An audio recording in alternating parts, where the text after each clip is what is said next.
आपल्या सगळ्यांचं म्हणणं मी खूप काळजीपूर्वक ऐकत होते. विशेषतः पंजाबराव वानखेडे सरांनी मांडलेली मांडणी आणि त्या मांडणीला अनुसरून काही केसेस ऐकत होते.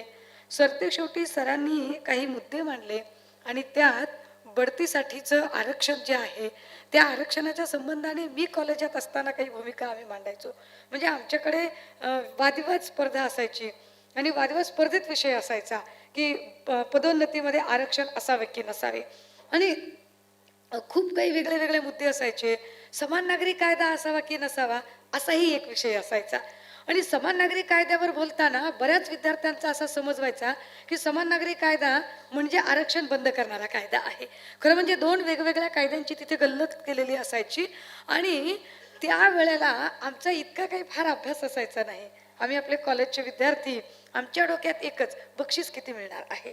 जेवढी बक्षिसाची रक्कम तेवढा आपल्या शिकायला तेवढा, कारण शिक्षणाला दुसरं काही आधार नाहीये. स्पर्धेचं जे बक्षीस मिळेल त्या बक्षिसावर शिक्षण चालू राहायचं.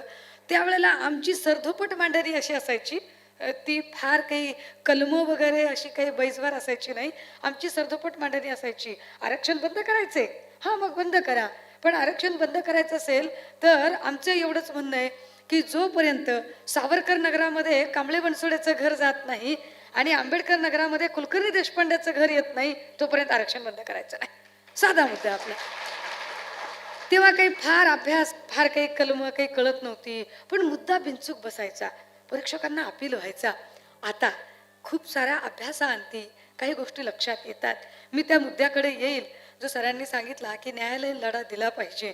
परंतु तत्पूर्वी बरीच माणसं असं सांगतात की आता आपल्याला बदलायचे, आता बदल झाला पाहिजे, आता बदल केला गेला पाहिजे, आता परिवर्तन झालं पाहिजे. आमची लढाई व्यवस्था परिवर्तनाची लढाई आहे. आणि मला त्या प्रत्येक वेळेला मी फार कुतूहलाने पाहते जेव्हा जेव्हा अशी काही मांडणी होते. ही सगळी मांडणी होत असताना अगदी सुरुवातीला संघटनेचे मोटिव्ह म्हणून आपण सगळेजण जी संघटनेची मांडणी करत होतात, मुळात संघटनेची गरज का पडते, संघ का गरजेचा आहे, तर संघ ही बुद्धिझम मधली आयडिओलॉजी आहे, त्याला एक बुद्धिझम मधलं अधिष्ठान आहे. तथागतांनी वज्जींना धम्मदेसना देत असताना एक संदेश असा दिलेला होता की वरचेवर एकत्रित येत चला, संघ भावनेने राहत चला. एकत्रित आल्याने तुमचे बरेचसे प्रश्न सुटणार आहेत. एकत्रित आल्याने तुमच्या एकमेकांच्या प्रश्नांची देवाणघेवाण तुम्ही करू शकणार आहात. म्हणजे काय होणार आहे तर सपोज आता इथे तर तुम्ही समजा सगळे बढती, इन्क्रीमेंट, प्रमोशन, अमुक ढमुक, अन्याय, अत्याचार, याला त्रास झाला, त्याला त्रास झाला, याच्यावर चर्चा करणार आहात. पण सपोज तुम्ही कुठल्या तरी लग्न समारंभात वगैरे गेलात, अशा वेळेला जेव्हा लग्न समारंभात तुम्ही सगळ्याजणी एकत्रित जमता त्यावेळेला तुमच्या चर्चा चालू असतात. चर्चेत एकमेकांना तुम्ही बोलत असता, काय काय चाललंय, मग मुलाची 12वी झाली का, मग काय ठरवलेलं आहे पुढे, मग इंजिनिअरिंगला पाठवणार की मेडिकलला पाठवणार. नाही राव, आपल्या इंजिनिअरिंगना आपण बघितलं ना काय दम नाही राहिला, चला आता फील्ड आमचं चेंज करायचं ठरलेलं आहे. दुसरी अजून एखादा प्रश्न विचारत असते, काय मग तब्येत कशी आहे मिस्टरांची, आता बरं वाटतंय ना, बायपास सर्जरीचं काय झालं, पैसे खा खा के कहा रखोगे, ओ बायपास करणी आहे की नाही. वेगवेगळ्या चर्चा चालू आहेत. काही जणी म्हणतील काय पोरीचं लग्न जमलं की नाही, मग कुठलं स्थळ बघताय, आमच्याकडे अमुक एक स्थळ आहे. हा, थोडक्यात काय, एकमेकांच्या सुखदुःखाची चर्चा एकत्रित आल्यावर होते.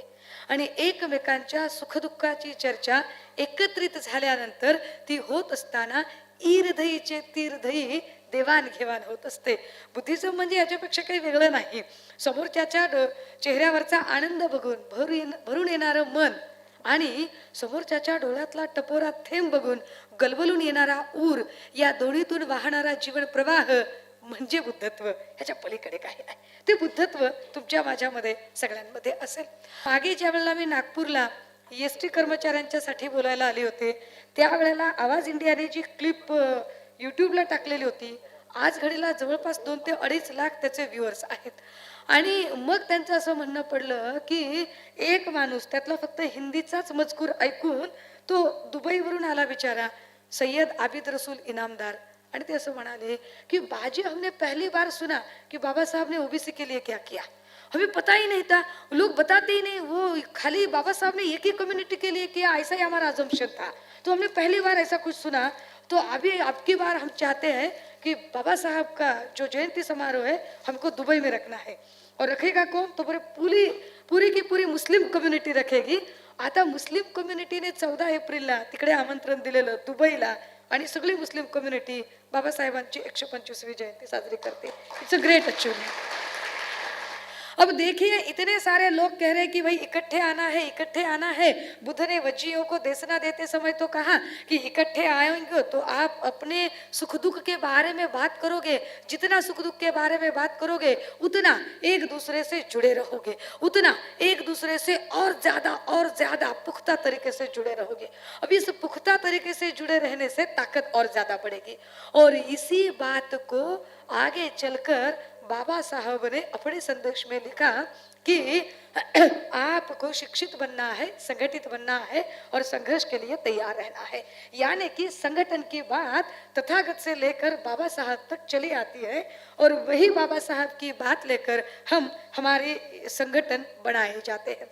संगठन तो बहुत बनते हैं, बहुत संगठन हो रहे हैं, बहुत सारे संगठन हो रहे हैं। और इतने सारे संगठन में हर एक संगठन कह रहा है कि हम बाबा साहब के विचारों पर चल रहे हैं। हर एक कह रहे हैं कि हम बाबा साहब के लिए काम करें। हर एक कह रहे हैं कि बाबा साहब ने जो जो बातें हमें बताई थी उन सारी बातों पर अमल करते हुए हम चल रहे हैं। अब मेरे जैसे एक बहुत छोटे अनुयायी के मन में रहकर एक सवाल उठता है कि भैया इतने सारे लोग काम कर रहे हैं, इतने सारे बैनर काम कर रहे हैं, तो सवाल वही के वही क्यों है? सवालों के जवाब क्यों नहीं मिल रहे हैं? अभी भी बातें वही के वही है, अभी तो गुत्थी सुलझी नहीं है। अभी भी कितने ही लोगों की हत्याएं हुई जा रही है, कितने ही लोग आत्महत्याएं किए जा रहे हैं। वो तो ऐसे ही हुआ ना कि देखिए कि हर 5 साल में इलेक्शन आता है। अभी तो थोड़ा बहुत तक तो ताज पलटा हुआ है, लेकिन पिछले 50 सालों का अगर आप देखेंगे कि हर 5 साल में इलेक्शन आता और हर 5 साल में हमारे पास जो कांग्रेस का कोई एमएलए आता, एमपी आता, वो कहता कि हमें विकास की बात करनी है, हमें आगे बढ़ना है, यहाँ के ये प्रॉब्लम हमें सुलझाने हैं, ये यहाँ की सड़क बनानी है, ये वहाँ के पानी का कुछ समस्या हल करनी है, ये करना है, वो करना है। और तभी भी हम ऐसे ही सोचते, हम बहुत छोटे थे और हम सोचते भैया ये इतनी बड़ी बड़ी डींगे हाँक रहा है, इतनी बातें कर रहा है कि ये करना है, वो करना है, अरे हर इलेक्शन को तू यही बातें करता है तो क्या हमने रोक रखा है तुझे? करना काम तू। हर इलेक्शन को बोल रहा है कि मुझे काम करना है, मुझे काम करना है, और करता तो कुछ नहीं है। और 4.5 साल लूट रहा है और फिर आगे के 6 महीने में बस बात करते जा रहा है। बातें वही की वही है, सवाल वही के वही है, जवाब नहीं मिल रहे हैं। ऐसे क्यों होता है? क्यों ये सारी चीजें बदलती नहीं है? क्योंकि जब जब हम रिवॉल्यूशन की बात करते हैं तब तब एंटी रिवॉल्यूशन की चीजें तैयार होती जाती है। जितना रिवॉल्यूशन की बात करोगे उतना एंटी रिवॉल्यूशन बढ़ता जाएगा। बाबा साहब ने भी इसके बारे में लिखा था, क्रांति और प्रतिक्रांति कहकर, कि आप एक क्रांति की बात करोगे वहीं दूसरी और प्रतिक्रांति की बात चलती आएगी। अब ये प्रतिक्रांति की बात क्यों आगे क्यों बढ़ जाती है? तो देखिए बदलाव क्यों नहीं होता? क्योंकि स्थितियां बदल रही है, परिस्थितियां बदल रही है, मनस्थितियां बदल रही नहीं रही है। नोशन ऑफ माइंड, वहां कुछ चेंज नहीं हो रहा है। अब ये नोशन ऑफ माइंड क्या चीज है कि हम तो बदल गए, हम तो पढ़ लिख गए, बाबा साहब ने जितना कुछ दिया हमने भी लिया, पूरी पूरी ईमानदारी से लिया। हम पढ़े लिखे, हमने नौकरियां भी हासिल कर ली, हम बहुत बड़े मकामों पर भी पहुंच गए, ओहदे मकाम हमने हासिल कर लिए और अपने एक अहम ओहदे पर जाकर फिर हम वही के वही धरे रह गए। क्यों? ऐसे क्यों होता है? क्यों चीजें बदलती नहीं है? और चीजें बदलती नहीं क्योंकि हम, दुनिया गोल है, उसी तरह से हम घूम फिर कर उसी एक बिंदु पर आकर, उसी एक पॉइंट पर आकर थम जाते हैं। कैसे? पहा, हिंदीत समजायला जर अवघड वाटत असेल तर मराठीत साधं करून सांगते, महिलांना जरा सोपं सोपं लक्षात येईल। म्हणजे पहा की महिला खूप खूप वर्षांपूर्वी, म्हणजे माझ्या आजीच्या काळात बायका असा अंबाडा बांधायच्या केसांचा आणि मग ते साडीचे पल्लू बिल्लू करायच्या। मग नंतर एक काळ आला, साधना वगैरेचा काळ आला, हिरोईन त्यांचा काळ जास्त कळतो, माला सिन्हा, वैजंतीमाला. तर मग ते आंबाडे गेले आणि असा काहीतरी पंक्स आला, पफ्स आले आणि मग वेण्या आल्या, 2 वेण्या आल्या, मग केसांचा कट आला, त्याच्यानंतर मग केस थोडेसे मोकळे सोडायची पद्धत आली, मग पुन्हा मॅक्सी आली, मॅक्सीतनं पंजाबी ड्रेस आले, पंजाबी ड्रेसमध्ये पुन्हा पटियाला आले, पटियालातनं पुन्हा धोती वगैरे पॅटर्न आला, त्यानंतर मग जीन्स आल्या आणि आता पुन्हा घुमून फिरून जर तुम्हाला स्टायलिश प्रोग्राममध्ये जर एंटर करायचं असेल, आता तुम्ही बघा आत्ताच्या परत विद्या बालन वगैरे, तर पुन्हा साडीच आली, पुन्हा आंबाडेच आले, पुन्हा घुमून फिरून तिथेच आला, ठीक नाही, पुन्हा तिथेच येता. म्हणजे पूर्वीच्या हिरोईनच्या पर्स बघायच्या तुम्ही, त्या अशा छोट्या छोट्या पर्स होत्या काखेत अडकवणाऱ्या, मग अशा लॉंग पर्स आल्या, खूप लॉंग आल्या. आता बघा, आता पुन्हा अजून छोट्या छोट्या पर्स आल्या. दुनिया वही आती है. हे तुमच्या रोजच्या जगण्यातलं उदाहरण सांगितलं मी. आता हेच उदाहरण आपण चळवळीच्या अँगलने बघूया. पहा की खूप वर्षांपूर्वी, म्हणजे जिथे वानखेडे सर सांगत होते की आपल्या आधीच्या 2 पिढ्या आधी, म्हणजे आपले आजोबा पंजोबा गावच्या पाटला देशमुखांच्या वाड्यांवरती घरगडी म्हणून कामं करायचे, शेतावाड्यावरती कामं करायची. आणि त्यावेळेला त्याने लाकडं फोडली, त्याने खूप कष्टाची कामं केली. एवढी सगळी कष्टाची कामं करून जेव्हा तो माणूस वाड्यात जायचा आणि कधीतरी तो मालक त्याला चहा देणार असणार की लीजिए भाई आप थक गए हो तो चहा लीजिए, पण तो चहा असा डिरेक्टली देत नाहीये. तो चहा कसा देणार आहे, त्याच वेळेला पाटलाच्या पोराची नवी नवेली बायको आहे, सून आहे, आणि ती सून घरात बसलेली आहे, चहा ती बनवायची, परंतु ती चहाचा ट्रे घेऊन बाहेर यायची नाही. चहाचा ट्रे गावातला जी ती काही वाडा आहे, वाड्याची जी भिंत आहे, त्या भिंतीमध्ये एक देवळी आहे, त्या देवळीतनं ती चहाचा तो ट्रे किंवा ती कप बशी ठेवायची. बाहेरचा माणूस ती कप बशी घ्यायचा आणि मग समोरच्याला चहा द्यायचा. आता परिस्थिती काय झाली आहे पहा. तेव्हा कधी आपण आपल्या आजोबांच्या सोबत, वडिलांच्या सोबत जर त्या पाटला देशमुखांच्या वाड्यावर गेलो असू आणि जर हे चित्र आपण पाहिलेलं असेल, तर आपल्या हे कदाचित उत्सुकता असेल की अरे आपल्याला तर पाटलाची सून दिसलीच नाही, चहा कुठून आला कळलंच नाही, आपल्याला तर फक्त ट्रेच दिसला, कप बशीच दिसली. आपल्या डोक्यात एक आकर्षण या सगळ्या गोष्टींचं, या सगळ्या शिस्तीचं. 1 मिनिटाची मांडणी नक्की हे करू शकते की प्रत्येक जण मोठ्या टेचात सांगतो कायदा आमच्या बापानं लिहिलाय, फार टेचात सांगतो. पण कायदा जरी तुमच्या बापानं लिहिला असला तरी कायद्याची अंमलबजावणी करणारी बापाच्या औलादी तयार झालेल्या नाहीत, ह्याचं भान असू दे. ज्या दिवशी बापाच्या औलादी कायद्याची अंमलबजावणी करणाऱ्या असतील त्या दिवशी त्या तुमचं म्हणणं ऐकून घेतील. मी पुन्हा एकदा काय सांगते, गांभीर्यानं समजून घ्या. तुम्ही कितीही डोलारे उभे केलेत तरी, गावाकडची म्हण इथं वापरत नाही, पण कितीही डोलारे उभे केले तरी चिखलाचे गाल जास्त दिवस चालत नसतात. ती गालफुगी असते, ती केव्हाही उतरू शकते. आमच्या बापाने कायदा तयार केलाय, पण कायद्याची अंमलबजावणी करणाऱ्या आम्ही बापाच्या औलादी झालो नाहीत, त्यामुळे आमचं म्हणणं ऐकायला कुणीही असणार नाही. पद्धतशीरपणे तुमचा कार्यक्रम चालू असताना सगळ्यांची ज्या वेळेला तुमच्या मागण्या होत्या, तुमचं म्हणणं होतं, त्यावेळेला कायद्याची अंमलबजावणी करणारे ऐकायला येत नाहीत, ते त्यांचं म्हणणं सांगायला येतात. तुम्ही त्यांचं म्हणणं ऐकणारे असता, कायम स्वरूपी ऐकणारे राहता. आणि तुम्ही याच ॲटिट्यूडने असाल तर तुम्ही ऐकणारे आणि ऐकणारेच राहणार आहात. तुमचं म्हणणं सांगण्यासाठी आणि त्यांनी तुमचं म्हणणं ऐकण्यासाठी जो दुतर्फा संवाद व्हायला पाहिजे तो संवाद होणार नाही. नाहीतर ही अशी चालत राहील, ते आले, त्यांनी पाहिलं, त्यांनी जिंकलं आणि ते गेले. यामध्ये काही 2-4 लोकांचं कदाचित भलं होईल, पण सगळ्या समाज समूहाचं किती भलं होईल हे गॉड नोज, किंवा वरून बाबासाहेब पाहतायत, बाबासाहेब नोज, असं त्यांच्या भाषेमध्ये.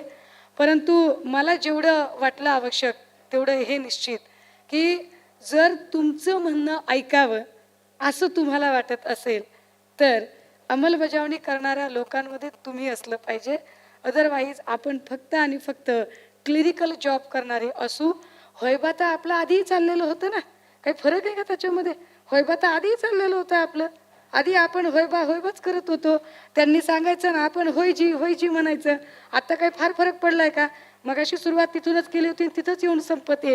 ही एका फॅशनने सुरुवात होते आणि दुनिया गोल आहे म्हणून घुमून ती तिथेच येते. अगदी तीच पद्धत आहे की काल परवापर्यंत पाटला देशमुखांच्या वाड्यावरून चहाचा कप त्या दिवळीतनं बाहेर यायचा नाही.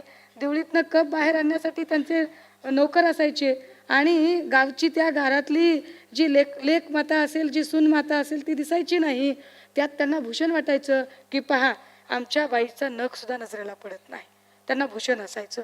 कुठेतरी आमच्या मनात ती सुप्त भावना असायची की आमच्या बाया माणसं तर रस्त्यावर कामं करतात. आता आम्ही शिकलो, आम्ही सुधारलो, आम्हाला नोकऱ्या लागल्या, आता आम्ही मोठ्या फ्लॅट सिस्टीममध्ये राहायला गेलो. आता आमची काय परिस्थिती असते, आता आमच्याकडे पाहुणे येतात, आमच्याकडे सुद्धा चहाचा ट्रे येतो, आम्ही सुद्धा त्यांचं पुन्हा अनुकरण करायला लागतो.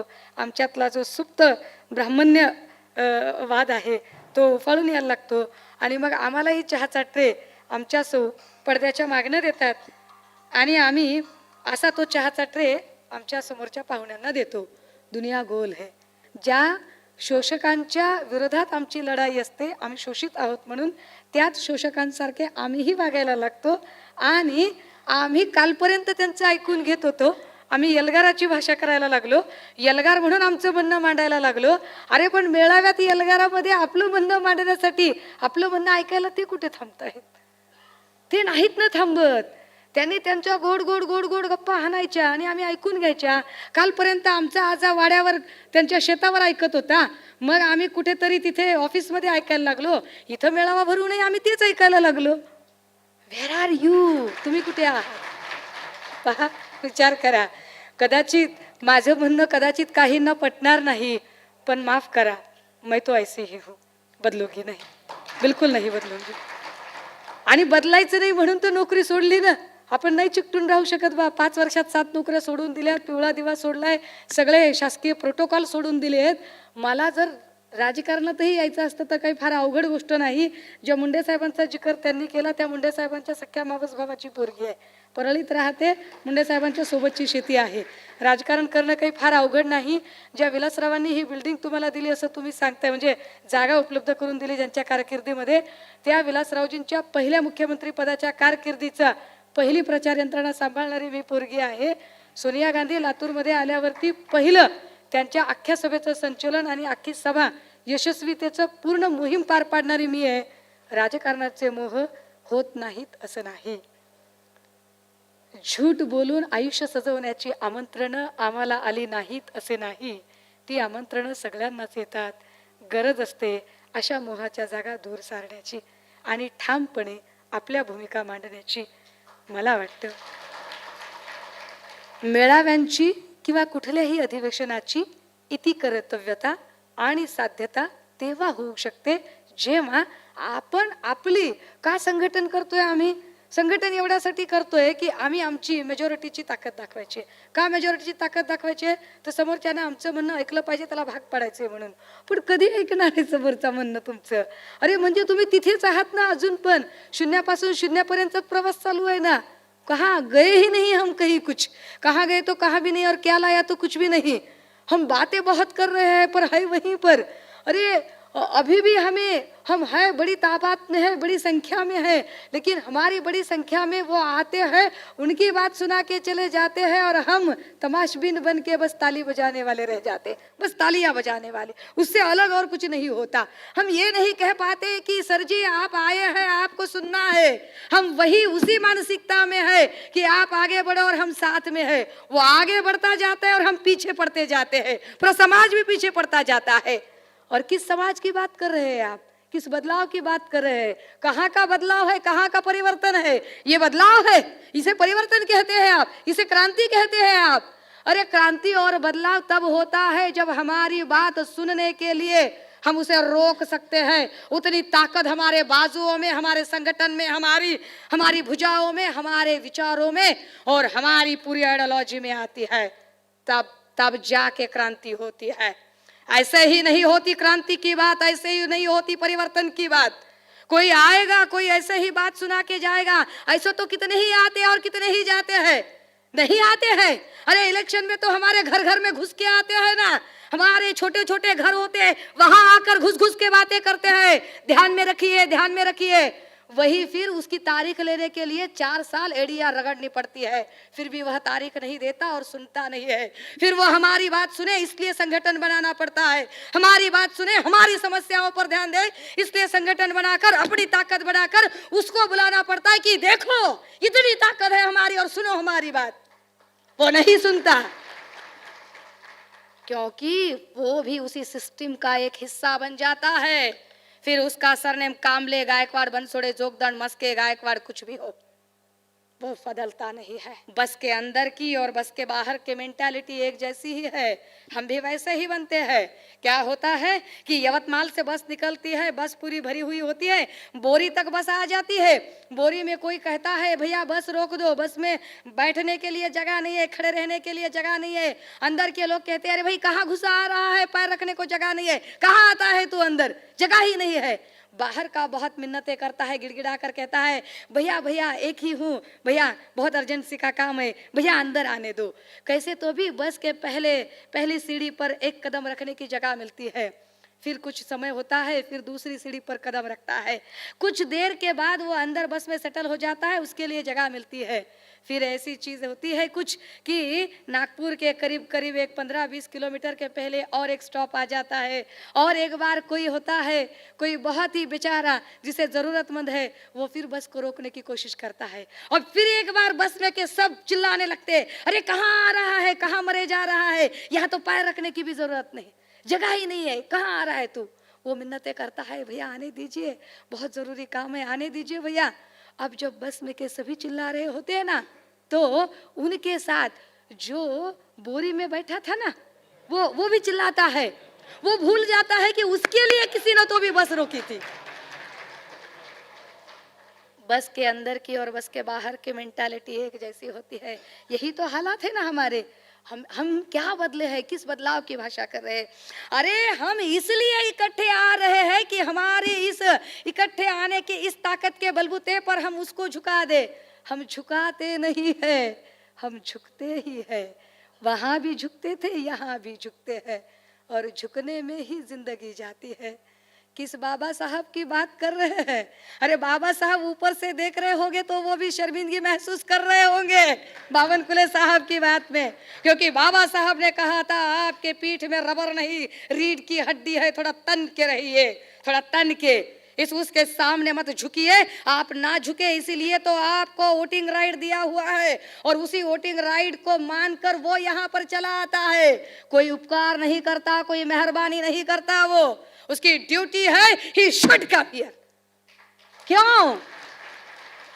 कहाँ की बातें लेकर बैठे हो? लेकिन ऐसे करना पड़ेगा, नहीं करेंगे तो इंक्रीमेंट नहीं मिलेगा, नहीं करेंगे तो प्रमोशन नहीं मिलेगा, नहीं करेंगे तो अपनी जहां चाहिए वहां तबादला नहीं कर देगा। अपने अपने हित के लिए चल रही बातें हैं। माफ कीजिए, ऐसे हितकारी आंदोलन का मैं कैसे हिस्सा बन सकती हूँ? इतनी नौकरियां छोड़ चुकी हूँ, इतने लोगों से इतना बैर ले चुकी हूँ, इतने बावजूद, इतने सारे हमलों के बावजूद जीवित हूँ। लगता है कुछ उन सच्चे लोगों के कुछ आशीष साथ में है, कुछ लोगों की शुभकामनाएं साथ में है कि जो चाहते हैं कि सही में कुछ बदलाव होना चाहिए। मैं बहुत बड़ी नहीं हूँ, इतनी बड़ी नहीं हूँ, लेकिन बुरा जरूर लगता है, बहुत बुरा इसलिए लगता है क्योंकि बाबा साहब ने बताई हुई बात अब भी हमारी समझ में नहीं आई। अब भी हम नहीं समझ पाए हैं कि किस लिए बाबा साहब ने ये सारी चीजें कही थी। अरे इतने सारे आर्टिकल, इतने सारे, यहाँ बाबा साहब ने ऐसा कहा, वहाँ बाबा साहब ने ऐसा कहा, बाबा साहब ऐसे कहते थे, बाबा साहब वैसे कहते थे। इतने सारे चीजों के बावजूद इतनी तो बात ध्यान में रखिए भैया कि बाबा साहब ने कहा था सत्ता मेरे लिए मात्र एक साधन है, साधन नहीं है, मात्र एक साधन है, इसे जब चाहे मैं लात मार सकता हूँ। वही बाबा साहब जब हिंदू कोड बिल के नाम पर इस्तीफा देकर जब वह आते हैं और कोल्हापुर में स्थित वहां पर रुक जाते हैं और कुछ लोग उन्हें मिलने आते हैं, बाबा साहब नहीं मिलते हैं, नहीं मिलते हैं उनसे, वो नहीं उनसे झुक झुक के बात करते हैं। इसका अर्थ यह भी नहीं है कि हम बहुत उन्मत्त होकर किसी को बहुत बुरी तरीके से, बहुत बुरी सलीके से किसी के साथ हम बिहेव करें, बिल्कुल ही नहीं। लेकिन इतना तो जरूर है कि जिस चीज के लिए इकट्ठे आए हैं, अगर वही चीज आपकी नहीं होती है तो क्या मायने हो गए? फिर तो सारी चीजें बेमानी सी होने लगी। मुझे बहुत ज्यादा तो नहीं आता, बहुत ज्यादा तो नहीं मैं समझती। यहाँ पर ये सर जी कह रहे थे कि न्यायालय की लड़ा, हाँ, जुडिशियल मैटर हमको लड़ना चाहिए, हमारे आरक्षण पर हमले हो रहे हैं। अरे कितना ही कहे मोदी और मोदी जी की मिनिस्ट्री कि हम यूं करेंगे, हम त्यों करेंगे, वो कितना भी कहे कि हम धर्मनिरपेक्षता की बजाय पंथ निरपेक्षता शब्द का ही प्रयोग करेंगे, कोई वहां पर नहीं बोल सका था। वहां पर किसी ने नहीं कहा राजनाथ सिंह जी से कि भैया राजनाथ सिंह जी आप तो गलत बात कर रहे हो, ऐसे कैसे हो सकता है भैया? अरे धर्मनिरपेक्षता का अर्थ पंथ निरपेक्षता नहीं होता सर जी। हमने जब वहां पर बहुत बड़ा प्रोटेस्ट किया तो कुछ मीडिया वालों ने हमसे पूछा कि आप क्या कहना चाहती है इस बारे में। हमने इतना ही कहा कि हमें लगता है राजनाथ सिंह जी की अंग्रेजी थोड़ी कम है, थोड़ी कच्ची है उनकी अंग्रेजी। वो सेकुलरिज्म को पंथ निरपेक्षता बतला रहे हैं, हमें लगता है कि उनकी अंग्रेजी थोड़ी कच्ची है। अगर वो चाहे तो हम उन्हें ट्यूशन देने के लिए तैयार है, अगर वो हमारे स्टूडेंट बने तो। अब देखिए वहां जब प्रोटेस्ट हो रहा था तो व्हाट्सएप और सोशल मीडिया पर बहुत सारे अफसर्स, स्टूडेंट्स और सोशल एक्टिविस्ट बहुत सारी बातें बना रहे थे और कह रहे थे कि हमारे कितने लोग हैं, वहां कोई कुछ बोलता क्यों नहीं, हमारे कितने एमपी है, हमारे सुनील गायकवाड़ है, हमारे रामदास अठौले है, हमारे ढोबले है, हमारे वो एमएलए सुधाकर भालेराव है, बावनकुले है, इतने सारे लोग हैं, कोई बोलता क्यों नहीं। कहाँ बातें बना रहे थे? सोशल मीडिया पर। कोई बोलता क्यों नहीं? अरे भाई ठीक है, उसने नहीं बोला, उसे उसकी कुर्सी की पड़ी थी, नहीं बोला, इसमें से कोई भी नहीं बोला। उनको उनकी कुर्सी वो प्यारी थी, इसलिए वो कुछ भी नहीं बोले बाबा साहब के संविधान के बारे में। एक मल्लिकार्जुन खड़गे ने कहा कि नहीं, हम यहाँ के हैं, यहाँ के रहवासी हैं, हम यहाँ के रहने वाले हैं और आपका कोई संबंध नहीं आता इस बारे में, आप इस तरह से नहीं कर सकते, you don't have any right, not legal right. अब उस बारे में खड़गे साहब के लिए बहुत सारी तालियां बजी और यहाँ के एमपी एमएलए के बारे में बहुत सारे क्रिटिसाइज के बहुत सारे मैसेज और बड़े बड़े पोस्ट आने लगे। अब वो थे और आप थे क्रिटिसाइज करने वाले। अब क्या हुआ कि जब आपको बताने की बारी है, क्या बाबा साहब के बारे में आप काम कर रहे हो, आप मूवमेंट का काम कर रहे हो? अरे भैया मूवमेंट का काम कर रहे हो तो बताइए, ठीक है भैया आप ऊर्जा डिपार्टमेंट से हो, आप ऊर्जा डिपार्टमेंट से हो, लेकिन आप बाबा साहब से जुड़े हो ना, आपके संगठन का नाम आपने बाबा साहब की आइडियोलॉजी से लिया है। अगर आपने आपके संगठन का नाम बाबा साहब की आइडियोलॉजी से लिया है तो बताइए ना कि बाबा साहब के कॉन्स्टिट्यूशन के साथ क्यों खिलवाड़ करना चाहते हैं, क्यों वो स्ट्रोक पे स्ट्रोक दिए जा रहे हैं और क्यों हम चुप्पी साधे बैठे हुए हैं, क्यों हमारे ही वोटिंग पर वो वहां पर गए हुए हैं, क्यों चुपचाप बैठे हुए हैं, क्यों हम उन्हें ये बता नहीं पा रहे कि ठीक है हमारे एमपी एमएलए जिनको हमने अपना रिप्रेजेंटेटिव बनाकर वहां पर भेजा था वो कुछ नहीं बोल रहे हैं, वो तेरी भी चुप और मेरी भी चुप कर रहे हैं, लेकिन हम नहीं चुप बैठेंगे, हम बोलने आए हैं और हम चाहते हैं भैया कि हम तो ऊर्जा डिपार्टमेंट के लोग हैं, हमारी वहां तक पहुंच नहीं है, हम बहुत सलीके से बैठे हुए लोग हैं, हम बहुत अफसर लोग हैं, हम वेल डिसिप्लिन लोग हैं और वेल डिसिप्लिन लोग इकट्ठे बैठे हैं, उनसे बात नहीं कर सकते, लेकिन हमारा जो पब्लिक कॉन्टैक्ट जो डिपार्टमेंट है वो आपसे जुड़ा है और आप उनसे जुड़े हो, हम आपसे जुड़े हैं, आप उनसे जुड़े हो। If A is equal to B, B is equal to C, it means that A is equal to C। अगर हम आपसे जुड़े हैं, आप उनसे जुड़े हैं, हम हमारी बात उन तक पहुंचाना चाहते हैं, नहीं पहुंच पा रहे, तो हम हमारी बात आप तक पहुंचाएंगे। क्या आप हमारी बात उन तक पहुंचाएंगे? क्यों नहीं बोल रहे हो? क्यों व्हाट्सएप और सोशल मीडिया पर तो बड़ी बड़ी पोस्ट आप शेयर और फॉरवर्ड कर रहे हो, यानी कि लड़ाई के दिन खड़े हो रहे हैं, बहुत बहुत लड़ाई की डींगे हाकी जा रही है, लड़ाई हो नहीं रही है। अगर इतना झुकाव रहता ना तो पवार साहब ने 2 बार एमएलसी देनी चाहिए थी, कब की एमएलए बन चुकी होती, और इतना अच्छा बोल पाती हूँ तो सिर्फ बोलने के बलबूते पर अगर हमारे ही परले की पंकजा मुंडे इतनी बड़ी मिनिस्टर बन सकती है, तो बोलने के बलबूते पे हम क्यों नहीं बन पाएंगे? हम भी तो बन सकते हैं। बस बोलने में सिर्फ इतना बदलाव करना है कि सच की बजाय झूठ बोलना है, इतना ही बदलाव करना है ना। वो देखिए वो कैसे बदलाव करती थी कि 2 साल पहले जब उनके पिता का देहांत हो गया, उनके पिता का जब देहांत हो गया तो Hindu, as per Hindu rituals, customs and traditions, अगर कोई भी आदमी मरता है तो उसको जलाने के लिए उसका बेटा, बाप या भाई चाहिए।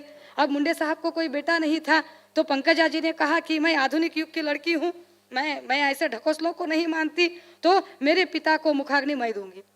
और उन्होंने वो देनी चाहिए। लोगों ने कितनी सराहना की, कितनी प्रशंसा की। लोगों को लगा अरे भैया बड़ी अच्छी बात है, ये तो आधुनिक युग की है, ये तो सावित्री की बेटी है। बहुत बड़ी बड़ी बड़ी बड़ी बातें हो गई। 2 महीने पहले और एक घटना घटी।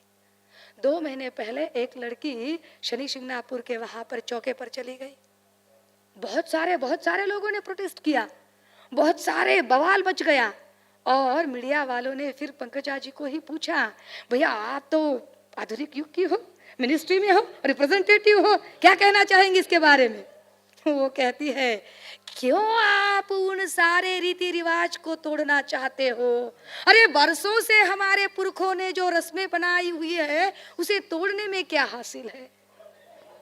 अरे वाह, 2 साल पहले तो आप तो बड़ी आयरन लेडी बन के फिर रही थी, आज क्या बात हो गई? आज आपकी तलवार क्यों म्यान हो गई? जब समय आता है तो बात करनी चाहिए, बोलना चाहिए। हम बोलते नहीं है। बहुत सारे सवाल इसी वजह से रुक जाते हैं। बहुत सारी अनकही कहानियां यहीं पर दब के मर जाती है। रोहित वेमुला मरने के बाद उसके लिए बहुत सारे कैंडल जलाए जाते हैं। अरे जब वो लड़ रहा था तब कहाँ गई थी आपकी जुबान? तब कहाँ गए थे आपके मोबाइल, व्हाट्सएप, सोशल मीडिया? तब तो कोई उसके साथ नहीं था। सब होने के बाद खैरलाल जी के वक्त भी यही चल रहा था कि जब खैरलाल जी होने से पहले 1 साल पहले 16 बार पुलिस कंप्लेन हो गई थी। 16 बार पुलिस कंप्लेन में हमारे भी बहुत सारे अफसर थे, हमारे ही मिनिस्टर थे, सेक्रेटरी थे, तब कोई उस पर ध्यान नहीं दे रहा था। और जब घटना घट गई तो इतने सारे लिटरेचरिक मूड में वो बताने लगे और बता बता कर सराहना बटोरने लगे, फिर वोट कमाने लगे। आज भी तो यही होता है। मुझे यहाँ पर आप बुला रहे हो, ठीक है कि आप ऊर्जा डिपार्टमेंट से जुड़े हो, तो क्या हुआ? बोलना नहीं चाह रही थी, बिल्कुल ही नहीं, अब भी नहीं, बिल्कुल ही। लेकिन थोड़ा चलता है खून कि मेरे बाप ने खून पसीना करके ये जो पूरा बनाया था उसका क्या क्या हो रहा है। अरे आप ऊर्जा डिपार्टमेंट से जुड़े हो, लेकिन आप जिस सामाजिक बदलाव की बात कर रहे हो उस सामाजिक बदलाव का एक हिस्सा आपके बच्चे भी तो है, आपकी बहनें, आपके भाई भी तो है। और अगर आपके बहनें, आपके भाई, आपके बच्चे हैं तो वो क्या आगे चलकर अभियंता ही बनने वाले हैं? नहीं बनेंगे वो अभियंता। शायद एका दूसरा, शायद आप में से आगे आपकी जनरेशन आगे जाके सिर्फ से सिर्फ 5% लोग अभियंता बनेंगे, बाकी 95% कहाँ जाएंगे? 95% शायद अपने अलग अलग सेक्टर्स ढूंढेंगे। कोई बैंकिंग में जाएगा, कोई LIC में जाएगा, कोई MPSC UPSC की तरफ जाएगा, कोई कहाँ, तो कोई राजनीति में भी जाएगा। उनके लिए आप क्या कर रहे हैं?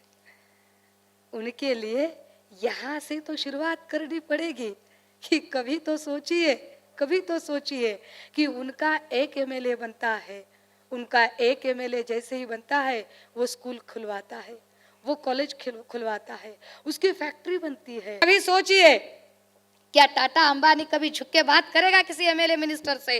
नहीं, मिनिस्टर उसे झुक के बात करेगा। क्यों? क्योंकि मिनिस्टर को पता है उसके इलेक्शन और उसके पूरे पॉलिटिकल करियर के लिए जो फाइनेंशियल जो सप्लाई चाहिए वो सप्लाई देने वाला या बिजनेसमैन है, वो पैसे उसके पास है। तो बजाय किसी के सामने झुकने के फाइनेंशियल स्ट्रांग होने की मूवमेंट बढ़ाएंगे ना, ये ज्यादा जरूरी है ना। क्यों फाइनेंशियल मूवमेंट हम स्ट्रांग नहीं बढ़ाते? क्यों उसके बारे में नहीं सोचते? क्यों हम नहीं सोचते कि UPSC MPSC में जो हमारा परसेंट तो घटता जा रहा है उसके लिए हम क्या करें? वहां डिसीजन मेकिंग में हम चाहिए। क्यों हम डिसीजन मेकिंग में नहीं रहते? क्यों हम वहां से नीचे आते जाते हैं? हम ये भी नहीं सोचते, मैंने पिछली बार भी ये बात कही थी, हम ये भी नहीं सोच रहे हैं कि अरे भैया देखिए कि 2014 में 2013-14 में मुंडे साहब गए। मुंडे साहब का देहांत अगर 14 में हो गया, लेकिन पंकजा की लीडरशिप 2009 में तैयार हो गई थी। 2013 में विलासराव जी गए, लेकिन अमित देशमुख की लीडरशिप 2009 में तैयार हो गई थी। सोचने वाली बात है, 2012 में बाल ठाकरे गए, लेकिन बाल ठाकरे के जीवित रहते ही बाल ठाकरे के बेटे और पोते की लीडरशिप तैयार हो चुकी थी। हमारी लीडरशिप कहाँ है? कोई जवाब दे सकता है? कांशीराम जी ने भी फ्यूचर साइट रखते हुए, फोरकास्ट विजन रखते हुए अपने रहते बहन मायावती की लीडरशिप डेवलप कराई थी। लेकिन आज की तारीख में आप सोचिए कि आठवले साहब के बाद की लीडरशिप किसकी रहेगी, कवाड़े सर के बाद की किसकी रहेगी, गवई के बाद किसकी रहेगी, यहाँ तक कि बहन मायावती के बाद किसकी रहेगी? You have no answer. आप सोच ही नहीं रहे हो। हम बस इस चीज में धन्यता मान रहे हैं, बड़े बड़े कागज बनाने हैं और बस बाबा साहब ने ऐसा कहा। अरे बाबा साहब ने बहुत कुछ कहा, उसमें का कितना कर रहे हो? बाबा साहब ने ऐसे किया, वो तो बहुत छोटे छोटे बच्चों को पता है। आप क्या कर रहे हो? What's your own contribution? If you want to tribute towards the movement, you have to contribute the movement. अगर आप इस मूवमेंट को ट्रिब्यूट करना चाहते हो तो आपको कंट्रीब्यूट करना सीखना पड़ेगा कि आप कंट्रीब्यूट करने के लिए तैयार हो। और कंट्रीब्यूशन का एक प्री कंडीशन ये भी रहेगा कि जिनके खिलाफ लड़ रहे हो उनके सामने तन के रहो। अब आपको लगेगा ताई ये बातें बोलने के लिए बड़ी बड़ी बातें हैं, लेकिन ताई हम तो गवर्नमेंट में है ना, तो हम कैसे कर सकते हैं? अरे भैया ठीक है, अकेले अकेले शिकार बनती है, शिकार अकेले अकेले होता है। देखिए शिकार भेड़िए की वगैरह सबकी होती है, अकेले जो रहता है उसकी शिकार होती है। जब संगठन में, जब माहौल में आते हैं तो शिकार नहीं बनती। अब सब इकट्ठे हो ना, अब इकट्ठे बैठने के बाद भी वही झुकाव क्यों आता है बिहेवियर में? वाई? क्यों झुकते हैं? समझ भी नहीं आता इतना सारा। मुझे जितना हो सकता है, जितनी मोमेंट मैं जानती हूँ, मैं उतनी ना कि बताती हूँ, अपनी निजी जिंदगी में भी उस पर अमल करती हूँ। और निजी जिंदगी में अमल करते समय ये भी बार बार सोचती हूँ कि ये सारी चीजें बदलने के लिए मेरी अकेले की ताकत इतनी काफी नहीं है। जब हम तो माने साहब के साथ भी काम करते थे, लक्ष्मण माने साहब के साथ काम करते थे, तब माने साहब हमें बताते थे। अब यह सारी बातें मैं बतौर स्पीकर नहीं बता रही हूँ, आपकी बहन के तौर पर बता रही हूँ। माने साहब कहते थे कि सुप्रिया ताई का इनविटेशन है, आप उनके साथ रहो, उनकी पीएस बनकर रहो, बस उनका सब आपको प्रोग्राम और शेड्यूल देखना है।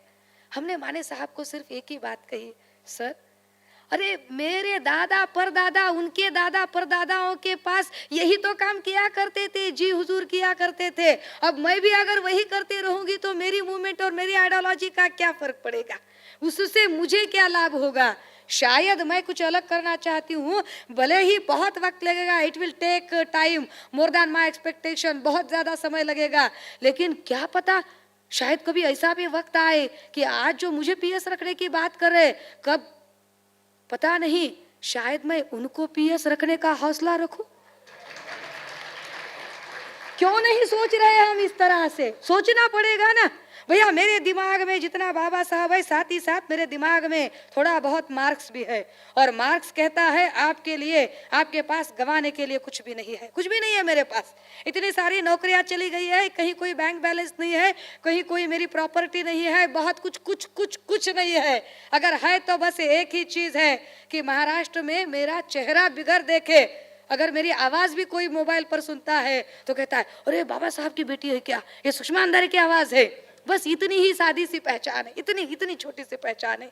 लेकिन मार्क्स कहता है कि आपके पास कमाने के लिए कुछ नहीं है, गंवाने के लिए कुछ भी नहीं है, लेकिन अगर बाजी पलट गई तो पूरी बिसात मेरी होगी। मैं बाजी पलटने में यकीन रखने वाली हूँ, भले ही मैं अकेली हूँ, अकेली ही तो थी, कहाँ पता था कि मेरे लिए, मुझे सुनने के लिए इतने भी लोग इतनी तादाद में रहेंगे। अरे मैं जिस माहौल से आई हूँ, आप ऊर्जा डिपार्टमेंट के लोग हो, मेरा ग्रेजुएशन तक जब मैंने पढ़ाई की, मेरे ग्रेजुएशन तक मेरे घर में छोड़ो, मेरे पूरे गांव में बिजली नहीं थी। मैं उस इलाके से आई हुई लड़की हूँ। मेरे घर में आपको लगता होगा कि कितने पढ़े लिखे लोग होंगे, मेरे घर में किसी को भी दिस दैट एम इज आर भी नहीं आता, कोई पढ़ा लिखा नहीं है। मेरी माँ खेती करती है, बाप नहीं है। वो कहते हैं ना कि ज्ञानेश्वर ने क्या तो बोले दीवार चलाई। अरे ज्ञानेश्वर ने दीवार चलाई तो उन्होंने इतनी बातें बनाना शुरू किया, उसने एक दीवार चलाई तो इतनी बातें बनने लगी। अरे मेरी माँ पिछले 20 सालों से पूरी 4 दीवारों वाला एक समूचा घर चलाती है, कितनी बातें होगी उसकी। मैं उस माँ की बेटी हूँ और उस माँ को गौरव गरिमा दिलाने का हौसला रखती हूँ। और उस माँ को अगर मुझे गौरव गरिमा दिलानी है तो मुझे चाहिए कि मैं तन के रहूं। और मैं तन के क्यों रहूं? क्योंकि अगर मैं झुककर बात करूंगी तो मेरे पीछे से आने वाली मेरी कई पीढ़ियां फिर वो भी झुकने का ही मुझसे आदर्श पाएंगी और कुछ न पाएंगी। मुझे चाहिए कि मैं सामने वाले को बिल्कुल तहजीब से बात करूं, लेकिन तहजीब से बात मैं तब करूं क्यों असहिष्णुता बढ़ती है। What is mean by rationalism? Rationalism का मीनिंग क्या होता है? सहिष्णुता का मीनिंग क्या होता है? अरे सहिष्णु उसे कहा जाता है कि मैं आपकी बात सुनूंगा, लेकिन उसकी शर्त यह है कि उसके लिए आपको मेरी भी बात सुननी पड़ेगी। इसे कहते हैं सहिष्णुतावाद। मैं आपकी बात सुनूंगा, लेकिन उसकी प्री कंडीशन आपको मेरी बात भी सुननी पड़ेगी, तो सहिष्णुतावाद होगा। अरे आप सुनते ही नहीं हो, आप सुनते ही नहीं हो, आप बस अपनी ही बजाए जा रहे हो। यानी कि ऊपर दिल्ली में वो सुनाते हैं, उधर उधर वो अपनी बड़ी बड़ी डींगे हाँकते हैं, make in India make in India. किस मेक इन इंडिया की बात करते हैं? आइए बीड़ डिस्ट्रिक्ट में 24 घंटे लाइट चली जाती है, कहाँ कैसे जीते हैं लोग। अरे 2-2 3-3 बार बोरिंग लेते हैं, बोरिंग फेल जाता है, वहां पर पानी नहीं है, बिजली नहीं है। लोग जो फसल आती है, फसल से ज्यादा जो बीमा मिलता है, बीमे पर ज्यादा अपनी उसके भरोसे ज्यादा जिंदगी बिता रहे हैं। सही में समाज बदलाव करना है, कुछ न कीजिए भैया, अपनी नौकरी कीजिए, पर नौकरी करते करते इतना तो कीजिए कि कम से कम हम एक आध स्टूडेंट तो अडॉप्ट करेंगे और एक आध स्टूडेंट को पढ़ाएंगे। एक स्टूडेंट हम एजुकेशन के लिए अडॉप्शन करेंगे। मैं, मेरी बीवी, मेरा घर, मेरा फ्लैट, मेरी गाड़ी। अरे उसके बाहर भी मियाँ जरा झांक कर देखिए, बाहर की दुनिया, बहुत बहुत सारे जरूरतमंद लोग हैं, देखिए जरा क्या चल रहा है सो। क्योंकि मुझे लगा जब मैं अफसर थी, मुझे लगा कि बहुत सारे हमारे बच्चे हैं कि जिन्हें पढ़ाई के लिए पैसे नहीं है। हमारे पास यशोदा है, पार्टी है, लेकिन वहाँ पर सिर्फ 80 बच्चे आ सकते हैं। 80 बच्चे में से अब उसमें भी रिजर्वेशन यों त्यों चल रहा है, पूरे स्टेट से सिर्फ 80 बच्चों को हम शिक्षा दे सकते हैं, सिर्फ 80 बच्चों को, सिर्फ 80। यानी कितने ही बच्चे जो अपना एक सपना लेकर है यूपीएससी एमपीएससी से अफसर बनने का, वो सपना पूरा नहीं कर पाते। हमने हमारे सम्यक संकल्प की बात, हमने हमारी ओर से एक संकल्प कर लिया कि अगर बाबा साहब की 125वीं सालगिरह है तो 125वीं सालगिरह पर हम 125 बच्चों को अडॉप्ट करेंगे। 125 बच्चे जो यूपीएससी एमपीएससी करने वाले हैं, जो पोस्ट ग्रेजुएशन के बच्चे हैं, 125 स्टूडेंट को अडॉप्ट करके उनको यूपीएससी की तालीम देनी है।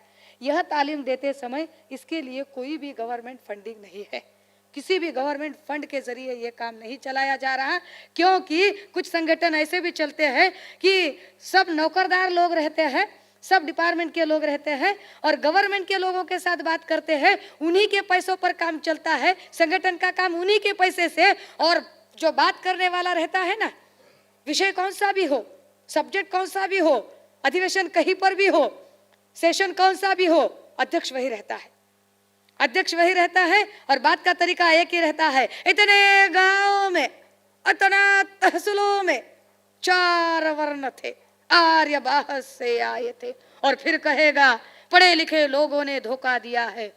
अरे पढ़े लिखे लोगों से पैसा लेकर तो संगठन चला रहा है और फिर पढ़े लिखे लोगों ने धोखा दिया है बात कर रहा है, कितनी गलत बात है ये कुछ दोगली बातें हैं। सारी चीजों को थोड़ा जरा बारीकी से देखना पड़ेगा।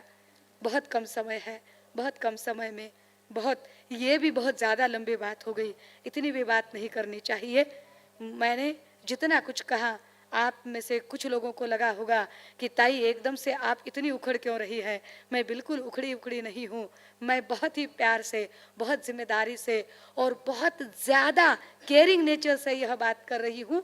और वो इसलिए कर रही हूँ कि बदलाव सिर्फ बोलने से नहीं आते, बदलाव उस पर अमल करने से भी आते हैं कि हर हर एक चीज पर।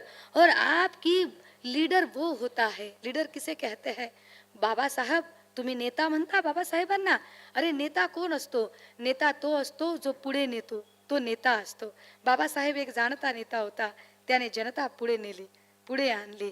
आता नेते नेनते झालेले आहेत आणि नेनत्या नेत्यांकडून जनता जाणती होण्याची अपेक्षा करते. कसे शक्य आहे ते तुम्ही विचार करा याच्या संबंधाने. ये सब अपने अंदर का बदलाव होने की जरूरत है। हमसे अगर कुछ, मैं सिर्फ आधे से 1 मिनट की स्टोरी आपको, एक नीति कथा बताऊंगी और अपनी बात यहीं पर समाप्त करूंगी। कथा ऐसी है कि एक आदमी था, उसका नाम छेदूलाल था। आदमी हिंदू था, छेदूलाल नाम था। अब लोगों को ऐसी आदत रहती कि लोग पूरा नाम नहीं लेते। छेदूलाल था तो लोग उसे छेदू छेदू छेदू कहते। वो अपने नाम से बड़ा ऊब गया, बड़ा परेशान हो गया। क्या यार, मेरा नाम छेदूलाल है, लोग लाल भूल जाते और सिर्फ छेदू छेदू छेदू ध्यान में रखते हैं। वो बहुत ऊब गया, बोला अब नाम बदलना है। लोग बोले नाम क्यों बदल रहा है, पूरा धर्म ही बदल ले। बोला हाँ ठीक है, धर्म भी बदल देता हूँ, कन्वर्जन कर लेता हूँ। सिख धर्म में चला गया। सिख धर्म के सब रिचुअल्स हो गए। सब रिचुअल्स हो गए तो सिख धर्म के गुरु ने पूछा, बोल अब तेरा नाम बदलना पड़ेगा तो नाम क्या रखेगा? वो बोला देखो भैया, नाम से तो बड़ी तकलीफ हो रही थी। हुआ यूं कि मेरा नाम हिंदू था तब छेदूलाल था, अब आप अच्छा नाम सुझाइए। उन्होंने कहा ठीक है बच्चे, वाहे गुरु की खालसा वाहे गुरु की फतेह, तेरा नाम बदल देते हैं। आज से दुनिया तुझे छेदू सिंह के नाम से पुकारेगी।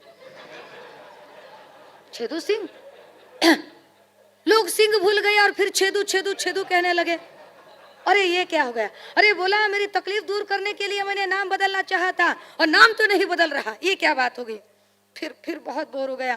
फिर कहने लगा नहीं मुझे कन्वर्जन करना है, नाम बदलना है। कहाँ जाएगा? बोला मैं ईसाई बन जाऊंगा, क्रिश्चियन धर्म में जाऊंगा। बोले चले ठीक है, क्रिश्चियन धर्म में चला गया। वहाँ फादर थे, वो उनके क्या और रेवरेंड वगैरह बहुत सारे, अभी इतना तो नहीं समझ में आता, वो बहुत सारे लोग थे। वो उन्होंने उसका बपतिस्मा वगैरह करवाया। बपतिस्मा करवा कर बोले अब तेरा नाम बदलना पड़ेगा, है ना। यहाँ कुछ लोग नाम नहीं बदलते। फादर जॉनसन कांबळे नगरकडचे नाव, फादर डेविड जोगदंड, नाम नहीं बदलते। अब वो कह रहा है कि मुझे नाम बदलना है। तो फादर ने कहा ठीक है तेरा नाम बता। वो बोला नाम से बड़ी प्रॉब्लम है भैया, जब हिंदू में था तो छेदूलाल था, जब इधर आ गया सिखों में आ गया तो छेदू सिंह हो गया। लेकिन लोग है कि हिंदू में था तो छेदूलाल का लाल भूल गए और छेदू छेदू कह रहे थे। इधर आ गया तो छेदू सिंह का सिंह भूल गए और छेदू छेदू कह रहे। नाम से बड़ी प्रॉब्लम है। फादर बोले don't worry my child, I will take care of you, God loves you, now I am going to change your name. मैं तुम्हारा नाम बदलने जा रहा हूँ। Now from this day, now from this minute, now from this time, the whole world will call you by the name of Mr. Hole. आज से तुम्हारा नाम बदलेगा और तुम्हारा नाम मिस्टर होल रहेगा। बोले ये क्या? अरे भैया मैं नाम से परेशान था, तुमने फिर मुझे वही लाकर खड़ा कर दिया। अरे भाई छेदू नाम पीछा नहीं छोड़ रहा। बोले मैंने नाम बदल दिया, तुम्हारा नाम मैंने मिस्टर होल रख दिया। अरे होल के मायने भी तो यही होते हैं, नाम बदलना है। बोले बहुत परेशान हो गया, बहुत परेशान हो गया। फिर कहने लगा मैं बौद्ध बनूंगा, मुझे तथागत की शरण में जाना है, मुझे बुद्ध की शरण में जाना है, तो बुद्ध का धर्म लूंगा। फिर कन्वर्जन हो गया। बोले अब नाम क्या रखना है? यहाँ दीक्षा वगैरह हो गई। बोले नाम से बड़ी उलझन है, क्या नाम है? बोले हिंदू था तो छेदूलाल था, लोगों ने लाल छोड़ दिया और छेदू बुला रहे। फिर सिख में गया तो छेदू सिंह बुलाने लगे, सिंह छोड़ दिया छेदू बुलाने लगे। वो क्रिश्चियनों ने तो पूरा रायता ही फैला दिया, बोले वो तो मिस्टर होली बुलाने लगे। बेचारे जो थे दीक्षा देने वाले, उन्होंने कहा कोई बात नहीं, आज से हम तुम्हारा नाम बदल देंगे, आज से दुनिया तुम्हें छिद्र बोधी नाम से जानेंगे। लोगों ने बोधि छोड़ दिया और छिद्र पकड़ लिया। समझ में आई कुछ बात? बोधि छोड़नी नहीं है, बोध लेना है। हम जिन चीजों पर गौर करना चाहिए वो चीजें कुछ छूट रही है। एक बात जरूर कि आप जब कास्ट कॉन्फ्लिक्ट की बात कर रहे हो तो थोड़ा क्लास कॉन्फ्लिक्ट में भी आ जाइए। आरक्षण की बात जरूर कीजिए, आरक्षण के लिए लड़ना भी पड़ेगा, लेकिन लड़ते लड़ते साथ ही साथ आगे की जनरेशन के लिए ये भी ध्यान में रखेंगे कि 1995 से हमारे यहाँ जो जीपीएल चल रहा है, ग्लोबलाइजेशन, प्राइवेटाइजेशन, लिबरलाइजेशन, इसमें शायद आने वाली मल्टीनेशनल कंपनी जो है, इन मल्टीनेशनल कंपनियों में आरक्षण की बात इतनी न चलेगी। तब चाहिए कि हमें मेरिट ही दिखाना पड़ेगा। हमें मेरिट कूट कूट के भरा है, लेकिन बहुत ज्यादा आरक्षण पर निर्भर रहेंगे तो बच्चों का ध्यान मेरिट से हट जाएगा। उस पर थोड़ा और ध्यान देना पड़ेगा, क्योंकि आने वाली लड़ाई ना सिर्फ कास्ट कॉन्फ्लिक्ट की, साथ ही साथ क्लास कॉन्फ्लिक्ट की भी है। इस पर थोड़ा ध्यान दीजिए। और हमसे अगर कोई भूल चूक हुई है, अगर किसी को कुछ गलत सलत लगा है, किसी की भावनाओं को ठेस पहुंची है, कोई आहत हुआ है, किसी को दुख हुआ है, गलती से भी किसी की भी हमने अगर हमारी बातों से संभावना हुई हो, ऐसा लग रहा हो, तो आप में से उन सभी महानुभावों की, उन सभी आयोजकों की, उन सभी श्रोतागण की, उन सभी अभियंता भाई और बहनों की, उन सभी नेताओं की, उनके सभी कार्यकर्ताओं की, उनके सभी खबरियों की, खबरी बहुत रहते हैं, बहुत खबरी रहते हैं, और खबरियों से हमारी दोनों, उन सभी की, इनमें से हम किसी की भी माफी नहीं मांगेंगे। हम अपनी बात पर पूरी तरह से कायम है, क्योंकि अपनी बात बोलकर बात से मुकर जाना, ये मुकरने के लिए हम कोई दिग्विजय सिंह या अन्ना हजारे नहीं है। हम अपनी बात पर कायम रहते हैं। हमारा नाम सुषमा अंधारे है और अपने बाप की खाते हैं, अपने बाप के कानून से चलते हैं और कानून की बात करते हैं। आप सभी ने इतने समय से हमें, हालांकि मिनिस्टर यह सबसे बड़ी पावर है, मानना पड़ेगा लीगल तौर पर, तो मिनिस्टर की बात के बाद किसी की भी बात ना होनी चाहिए, लेकिन फिर भी मिनिस्टर की बात के बाद भी आपने हमारी बात सुनी, यही हमारे लिए बहुत बड़ी मेहरबानी वाली बात थी। इस नाते तो कम से कम आपसे हमने शुक्रिया अदा हमने करना ही चाहिए, लेकिन क्या करूं, आदत से मजबूर हूं, मैं आपका शुक्रिया भी नहीं कहूंगी, क्योंकि शुक्रिया परायों का किया जाता है। मैंने इतनी अपनेपन से, इतना दिल जलाकर, खून जलाकर यह बात कही है, तो मुझे लगता है मैं आपकी बहन हूँ, आपकी बेटी हूँ, आप में से एक हूँ। शुक्रिया कहकर आपसे पराया नहीं होना चाहती। आपके साथ यह ऋणानुबंध, यह ऋणानुभाव यहीं पर जोड़ते हुए, सहेजते हुए, आप सभी के ऋण में रहते हुए आज्ञा चाहूँगी। जय ज्योति, जय भीम, जय शाहू, जय जिजाऊ।